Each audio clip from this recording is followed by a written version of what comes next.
మీ పారావిల్ website తరపు నుంచి ఏమైనా మార్పులు వస్తాయా? ఎందుకంటే ఇప్పుడు 1 year అవుతుంది, కూటమి ప్రభుత్వం అధికారంలోకి వచ్చి 1 year అవుతుంది. ఇప్పుడు ప్రతి నియోజకవర్గంలో ఎమ్మెల్యేసు, కొంతమంది ఎమ్మెల్యేసు గెలిచిన తర్వాత వర్క్ చేయరు, కొంతమంది ఎమ్మెల్యేలు గెలిచిన తర్వాత వర్క్ చేస్తారు. వాళ్ళ డేటా కూడా దాంట్లో అప్లోడ్ చేస్తారా? వాళ్ళు గెలిచారా, వాళ్ళు ఓడారా, అది కాదండి, వాళ్ళకి వర్క్ చేశారా లేదా అంటే ఇప్పుడు మీరు అసలు నేను చెప్తాను సార్, నియోజకవర్గ సెంట్రిక్ గా తీసుకున్నప్పుడు అతను వైఎస్ఆర్సీపీ ఎమ్మెల్యేనా, టీడీపీ ఎమ్మెల్యేనా, మీకు నన్ను దాదాపుగా మీడియా వాళ్ళే నేను ఈ పొజిషన్లో ఉన్నాను. దాదాపుగా 10 సంవత్సరాల నుంచి నన్ను మీరు అబ్జర్వ్ చేస్తున్నారు. నాకు ఏ పార్టీనో లేకపోతే టీడీపీయా, వైసీపీయా, జనసేన లేకపోతే ఇంకోటి సంబంధం లేదు. ఆ నియోజకవర్గం ప్రజలు, ఆ మండలం ప్రజలు మళ్ళీ అతను గెలిపిద్దాం అనుకుంటున్నారు. ఆ ప్రశ్నకి లేదు, మేము ముక్త కంఠంతో అతనైతే మేము ఈసారి ఓటేయము అంటే అదే రిపోర్ట్లో ఉంటుంది. దాదాపుగా 19 మంది మధ్య, మీకు ఇంకా 2-3 పాయింట్స్ యాడ్ చేస్తాను డేటా వచ్చాక, 19 మంది ఎమ్మెల్యేల మధ్య దాదాపుగా 30% వాళ్ళకున్న ఓట్ బ్యాంకింగ్లో తగ్గుతుంది. అంటే లాస్ట్ టైం ఆ నియోజకవర్గంలో ఆ ఎమ్మెల్యేకి 100 ఓట్లు పడ్డాయి అనుకోండి, ఇప్పుడు ఆల్రెడీ 70కి వెళ్ళిపోయాడు అనమాట. అతనికి పడ్డ ఓట్ల గురించి మాట్లాడుతున్నాను. ఈ విధంగా 19 మంది ఉన్నారు. నేను 30% గురించి మాట్లాడుతున్నాను. మరి 25%, 5%, 10% వస్తే ఇంకా ఎంత వేరియేషన్స్ వస్తాయి అంటే అలాగే చెప్పండి. ఇప్పుడు మీరు సర్వే చేసేటప్పుడు ఈ నియోజకవర్గంలోకి వెళ్ళి, ఈ విలేజ్కి వెళ్ళి, మండలాలకి ప్రతి చోట తిరుగుతారు. అక్కడ కొంతమంది వాళ్ళ సమస్యలు కూడా చెప్తారు. అవును, ఓకే, మాకు పింఛన్ రావట్లేదని, మాకు రోడ్డు రావట్లేదని, వాటర్ రావట్లేదని, ఇలాంటి చాలా చెప్తారు.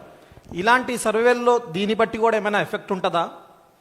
అదే సార్, ఇప్పుడు ఎప్పుడైనా సరే కోర్గా ఉండే, అంటే నేను ఇంకా అసలు సమస్య లేదు ఆలోచించనని ఓట్ బ్యాంకింగ్ పెద్ద కాదు, కానీ న్యూట్రల్గా ఉండే ఓట్ బ్యాంకింగ్ నాకు రోడ్డు కావాలని, మున్సిపాలిటీ బాగుండాలని, ఊరు చెత్తంతా రోడ్డు అవతలే వేస్తున్నారని, అసలు మాకు ఎన్ని ప్రామిసెస్ చేశారు వీళ్ళు, ఇస్తారా ఇవ్వట్లేదా అని చెప్పి వీటి మీద రోజుకి ఎఫెక్ట్ పడుతుంటుందండి. ఫస్ట్ ఇయరే కదా, సెకండ్ ఇయరే కదా ఉండదు. Everyday is value. మీకు మధ్యాహ్నం తింటే మళ్ళీ రాత్రి ఆకలి అవుతుంది, రాత్రి తింటే పొద్దున ఆకలి అవుతుంది. Everyday is important. మీ మనసుకి మీ ఇంట్లో ఒక సమస్య వచ్చినప్పుడు, ఎప్పుడో జరిగింది అనుకోరు కదా, ఆ సమస్య ప్రతి ఒక్కటి ఎక్కువ జరుగుతుంటే ఇందాక సార్ చెప్పినట్టుగా ప్రభుత్వాలు మారిపోతూ ఉంటాయి ఎక్కడైనా సరే. కేకే గారు హియర్ అండి, ఇప్పుడు ఇందాక మీరు చెప్పారు 7% జూనియర్ ఎన్టీఆర్ అండ్ 11% వచ్చేప్పటికి జగన్మోహన్ రెడ్డి గారు అన్నారు. కాదండి, మీకు ఓవరాల్ ఆన్ యావరేజ్గా ఏజ్ వైజ్గా చూసుకుంటే అన్ని ఏజ్లో 11% ఉంది. ప్లీజ్ ఎలాబరేట్, ఎందుకంటే ఇందాక మీరు చెప్పేప్పుడు నేను చెప్తాను, అందుకే మీకు డేటా వైజ్గా అదే క్వశ్చన్ చెప్తాను. జూనియర్ ఎన్టీఆర్ గారు కదా మీరు అడిగేది. ఏజ్ వైజ్గా చూసుకుంటే అండి, అంటే 18 నుంచి 25 సంవత్సరాలు, 26 నుంచి 40 సంవత్సరాలు, 41 నుంచి 60, 60+ ప్రతి ఏజ్ గ్రూప్గా డివైడ్ చేసుకుంటే ప్రతి దగ్గర 11.73, 11.78, 11.89, 11.49 అలా యావరేజ్గా కన్సిస్టెంట్గా ఉంది. అలా కాకుండా కూటమి వరకే తీసుకున్నాం అనుకోండి, కూటమికి ఓట్లు వేసిన, లాస్ట్ టైం కూటమి ఓట్లు వేసిన వాళ్ళు కూటమి తరపున నాయకుడు ఎవరు కావాలి అని కోరుకుంటున్న దానికి 7.72% మంది జూనియర్ ఎన్టీఆర్ కావాలని కోరుకుంటున్నారు. అదే పవన్ కళ్యాణ్ గారిని, అంటే కూటమి తరపున ఓట్లేసిన వాళ్ళలో పవన్ కళ్యాణ్ గారిని 39.53% వచ్చింది. నారా లోకేష్ గారికి 47.55% వచ్చింది.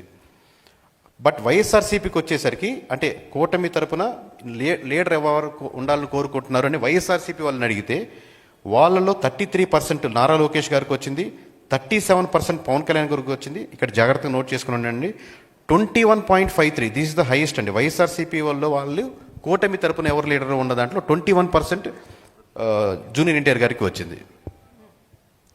సో నేను ఎలాగ స్టార్ట్ చేశాను కాబట్టి 2-3 పాయింట్లు నేను మీకు ఇంక్లూడ్ చేస్తానండి. అంటే లిక్కర్ పాలసీ మీద ఒక క్వశ్చన్, అంటే జస్ట్ చాలా అంశాలు ఉన్నాయి, జస్ట్ మీకు రిఫరెన్స్గా 2-3 పాయింట్లు చెప్తానండి. లిక్కర్ పాలసీ మీద లాస్ట్ టైం వైఎస్ఆర్సీపీది బాగుందా, కూటమిది బాగుందా అన్న ప్రశ్నకి కూటమిదే బాగుంది ఖచ్చితంగా అనుకునే వాళ్ళు 57.49% ఉన్నారండి. అదే వైఎస్ఆర్సీపీ నుంచి అపోజ్ చేసేవాళ్ళు 42.90, వైఎస్ఆర్సీపీ నుంచి స్ట్రాంగ్లీ అపోజ్ చేసేవాళ్ళు, సంవాట్ అపోజ్ చేసేవాళ్ళు, అంటే వైఎస్ఆర్సీపీ తరపు నుంచి వీళ్ళు 42.90 ఉన్నారు. ఇక్కడ లిక్కర్లో 2 రకాలు ఉన్నాయండి. లిక్కర్ పాలసీని సపోర్ట్ చేసే వాళ్ళు ఎక్కువ ఉన్నారు. పాలసీ సపోర్ట్ చేశాక లిక్కర్ షాప్స్ వచ్చాక ఎంటైర్ ఆంధ్రప్రదేశ్లో లిక్కర్ షాప్స్ నడుపుతున్న మీరు ఎవరితో అయినా మాట్లాడుతుంది, they are not at all satisfied. Entire liquor shops నడిపేవాళ్ళు, at the same time liquor shops ముందుగా నడుస్తున్న వాళ్ళు బెల్ట్ షాప్స్గా ఊళ్ళో నడుస్తున్నారు. ఎందుకంటే ఒక షాప్ నుంచి 3 షాప్స్గా ఉన్నప్పుడు ప్రజలు ఆల్సో నాట్ సాటిస్ఫైడ్, బికాజ్ ఎక్కువ షాప్స్ పెరిగినాయి, ఎక్కువ బెల్ట్ షాప్స్ పెరిగినాయి. మీరు కాంట్రాడిక్టరీ పాయింట్ చూడండి. ఇక్కడ మీకు లిక్కర్ పాలసీ మీద వచ్చినప్పుడు కూటమి has got more percentage, but liquor shops వచ్చాక people are becoming negative on that process. So Jagan garu అసెంబ్లీకి వెళ్ళాలా వద్దా అన్న ప్రశ్నకి కూటమి నుంచి 63.67% ఖచ్చితంగా వెళ్ళాలి అన్న వాళ్ళు ఉన్నారండి కూటమి తరపు నుంచి. అలాగే వైఎస్ఆర్సీపీ నుంచి 65.84%, 65.84% పీపుల్ ఆర్ జగన్మోహన్ రెడ్డి గారు ఖచ్చితంగా అసెంబ్లీకి వెళ్ళాలి అని కోరుకునే వాళ్ళు 66% వరకు ఉన్నారండి. అదే జనసేన నుంచి అయితే అంటే కేవలం ఇప్పుడు మీరు చెప్పింది కూటమి నుంచి అన్నారు కదా, కేవలం జనసేన నుంచి చూసుకుంటే 36% వద్దు, అపోజిషన్ లీడర్ స్టేటస్ లేకుండా మీరు వెళ్ళకూడదు అని జగన్మోహన్ రెడ్డి గారు చెప్పేవాళ్ళు 36.67% ఉన్నారండి. జగన్మోహన్ రెడ్డి గారు అసెంబ్లీకి వెళ్ళాలా ఉండకూడదు అనే దాని ప్రశ్నకి.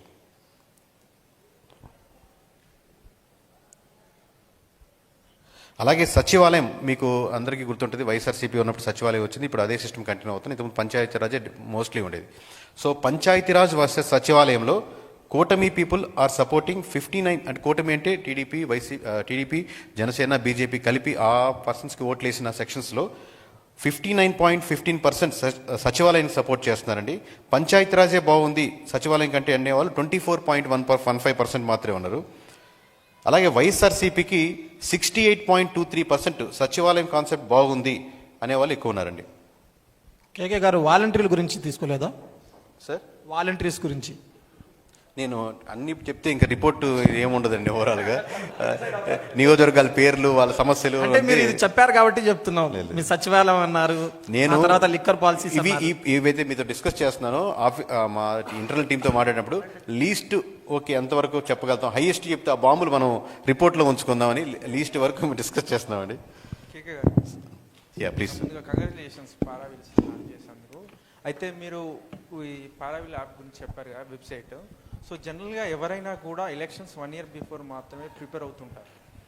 సో ఎవ్రీ 2 months చెక్ చేసి అది చేంజ్ అయింది సార్. ఒక 10 years బిఫోర్ నేను సర్వే స్టార్ట్ అయినప్పుడు కూడా అప్పుడు చూసుకుందాంలే అన్నట్టుండేవాళ్ళు, డబ్బులు ఖర్చు పెట్టేద్దాంలే లేకపోతే లాస్ట్లో చేద్దాం అనేది. ఇప్పుడు మీరు ఏపీ వరకే చూసుకోండి, డ్రాస్టిక్ చేంజ్ చూశారు కదా. సో సమ్వేర్ లీడర్స్ ఆల్సో అలాంటి ఇదేదో మనకు లాంగ్ టర్మ్ కాదు పొజిషను, ఓడలు మెడలు ఓడలవచ్చు అని అట్లా చెప్పి మీరు చెప్పింది నేను యాక్సెప్ట్ చేస్తాను. 100% కాదు, అరౌండ్ 70%గా ప్రోయాక్టివ్గా ఉన్నారు. నాకు ఎవ్రీ మంత్ తెలియాలి, ఎవ్రీ ఆల్టర్నేటివ్ మంత్ తెలియాలి, ఏం చదువు నేను తెలుసుకుంటూ నేను నడుచుకోవాలి, మార్చుకోవాలి, నాకు పార్టీ ఓడిపోయినా పర్లేదు నేను ఎమ్మెల్యేగా గెలవాలనేది. సో ఈ section of people mostly educated రావడం లేకపోతే జనరేషన్ రావడం వల్ల పెరిగింది, ముందుకు వచ్చింది. One more. సో మీరు జూనియర్ ఎన్టీఆర్ ఫీల్డ్లో లేరు, ఎక్కడ అంటే ప్రెస్ మీట్ కూడా పెట్టలేదు, పొలిటికల్స్ రాజకీయాల గురించి మాట్లాడలేదు, అయినప్పటికీ కూడా జూనియర్ ఎన్టీఆర్ గురించి మాట్లాడారు పీపుల్. సో లిస్టులో అందరూ ఉంటారండి, అందరూ ఉంటారు, పురంధేశ్వరి గురించి అందరూ ఉంటారు. నిజంగా ఒకవేళ జూనియర్ ఎన్టీఆర్ ఫీల్డ్లోకి వస్తే ఎలా ఉంటుంది? అది నేను హైపోథెటికల్గా చెప్పలేదు, ఉన్న పర్సెంటేజ్ ఉన్న. అందుకే ఇక్కడ నేను మీకు చెప్పినట్టు మనిషి మాట్లాడలేదు, ఎమోషన్ మాట్లాడలేదు, క్యాస్ట్ మాట్లాడలేదు, ఇంకోరు డేటా మాట్లాడుతుంది అన్న కాన్సెప్ట్. ఎందుకంటే డేటాలో ఏముందో మేము అదే చెప్తున్నాం. ఇప్పుడు ఇందాక మీరు చూసినటువంటి స్లైడ్స్లో కూడా ఏదైతే మాకు వస్తుందో అదే దాన్ని కన్సాలిడేట్గా మేము ఇక్కడ మీ ముందు ప్రజెంట్ చేయడం, కానీ మా సొంత అభిప్రాయాలు, మా కోరికలు, ఇష్టాలు, ఎందుకంటే ఒక్కొక్కరు ఒక్కొక్క అభిప్రాయాలతో ముందుకు వస్తారు కాబట్టి దాని లేదు, డేటా ఏం మాట్లాడుతుంది అనేది మీ ముందుకు చెప్పడం జరుగుతుందండి. సో ఫైనల్ ఏంటంటే ముందుగా మీరు పారావిల్ తీసుకొచ్చారు కదా, సో జనాలకి ఏంటంటే అలవాటు చేసి తర్వాత ప్రైస్ పెడితే బెటర్ ఏమో, అంటే జియో ఫ్రీగా వచ్చిన తర్వాత వీళ్ళు ఛార్జ్. నేను కాదన్నాను సార్, ఎవరైనా సరే మామూలుగా ప్రైస్ దాని తగ్గట్టుగా 10 రూపాయలు పెంచుకోవాలనుకుంటారు, మనం ఇంకో 10 రూపాయలు అవకాశం ఉంటే పెంచుకోవాలనుకుంటారు. లేదండి నేను డెడ్ చీప్గా ఇచ్చేస్తాను అనేది ఎవరైనా అంటే అది అవాస్తవం. నేను అలాంటి వాడిని కాదు, మీకు అందరూ తెలుసు, ఉన్న విషయం బట్ నేను దాని మీదే ఉన్న ఖర్చుకు 10 రూపీస్ ఎక్స్ట్రా యాడ్ చేసుకోవడానికి అందరికీ ఉంటుంది, వాట్ ఎవర్ మేబీ. కేకే గారు, జగన్మోహన్ రెడ్డి గ్రాఫ్ ఎంతలో ఉంది ఇప్పుడు యాజ్ ఇట్ ఈస్గా? జగన్మోహన్ రెడ్డి గారి గ్రాఫ్ అండి, జగన్మోహన్ రెడ్డి గారి గ్రాఫ్ ఎంతలో? అది మీరు 12th చూసుకోవాలి సార్ ఓవరాల్గా.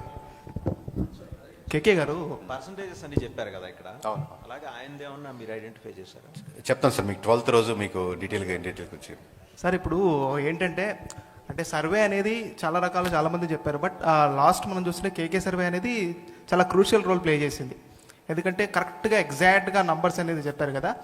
సో నేనేంటంటే ఇప్పుడు మీరు పారావీల్ అని వచ్చారు కదా, ఇది ఎక్కువ శాతం పోల్స్ మీద వెళ్తుందా లేదంటే జనాల దగ్గరికి మళ్ళీ వెళ్తూ ఉంటుందా, ఎలా ఉంటుందంట రేషియో పర్సెంటేజ్? దీంట్లో పోల్స్ అన్ని ఉంటాయి, అన్ని ఎమ్మెల్యేలు ఉంటాయి, బట్ ప్రజలు అనేది సెంట్రిక్ పాయింట్స్. ఇందాకే చెప్పినట్టు నియోజకవర్గమే సెంట్రిక్ అనుకుంటే, నేను ఒక నియోజకవర్గం అనుకుంటే, నా నియోజకవర్గంలో ఒక ఎమ్మెల్యే ఉన్నాడు, నా నియోజకవర్గంలో ప్రజలు ఉన్నారు, నా నియోజకవర్గంలో క్యాస్ట్లు ఉన్నాయి, నా నియోజకవర్గంలో సమస్యలు ఉన్నాయి, నా నియోజకవర్గంలో డేటా ఉంది, నా నియోజకవర్గంలో యూత్ ఉన్నారు, నా నియోజకవర్గంలో అన్ఎంప్లాయ్మెంట్ ఉంది, నా నియోజకవర్గంలో పాత ఎలక్షన్స్ జరిగినాయి, నా నియోజకవర్గంలో ఎన్నో సమస్యలు ఉన్నాయి, నా నియోజకవర్గంలో వృద్ధులు ఉన్నారు, నా నియోజకవర్గంలో చాలా ప్రామిస్ చేసిన ఇంకా చేయలేని ఉన్నాయి, అట్లా చాలా లిస్ట్ ఆఫ్ ఉంటాయి.